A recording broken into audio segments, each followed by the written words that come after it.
இன்றைக்கி நம்ம ரசம் சாதத்துக்கெலாம் தொட்டு சாப்பிட்ற மாதிரி டேஸ்டான தேங்காய் துவையல் எப்படி செய்யறதுன்றதை தான் பார்க்க போகிறோம். இந்த துவையல் செய்யறதுக்கு தேவையான பொருள் கொஞ்சம் தேங்காய், 2 காஞ்ச மிளகா, 3 பல் பூண்டு, கொஞ்சம் புளி, பொட்டுக்கடலை, அதோட கடலப்பருப்பும் கொஞ்சம் எடுத்து வச்சுக்கோம். இது எப்படி செய்யறதுன்னா, அடுப்பில் வானல் வச்சுட்டு கொஞ்சோண்டு எண்ணெய் ஊற்றிட்டு அதில் 2 காஞ்ச மிளகாயை போட்டு வதக்கிட்டு அது கொஞ்சம் கலர் மாறின உடனே கடலப்பருப்பை போட்டு அதையும் நல்லா வதக்கிட்டு, கலர் ரொம்ப கருப்பாக கலர் மாறிடக்கூடாது.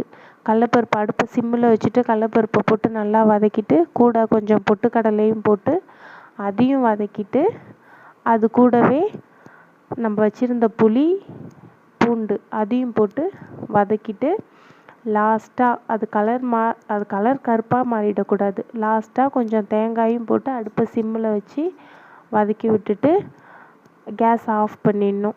கேஸ் ஆஃப் பண்ணிவிட்டு அதை நல்லா ஆற வச்சுட்டு, ஆறின பிறகு தேவையான அளவு உப்பு போட்டு மிக்சியில் போட்டு அரைச்சி எடுத்து வச்சா ரசம் சாதத்துக்கு அவ்வளோ டேஸ்ட்டாக இருக்கும். எல்லோரும் வீட்டில் ட்ரை பண்ணி பார்த்துட்டு எப்படி இருந்துச்சுன்னு கமெண்ட் பண்ணுங்கள். சேனலுக்கு சப்போர்ட் பண்ணுங்கள்.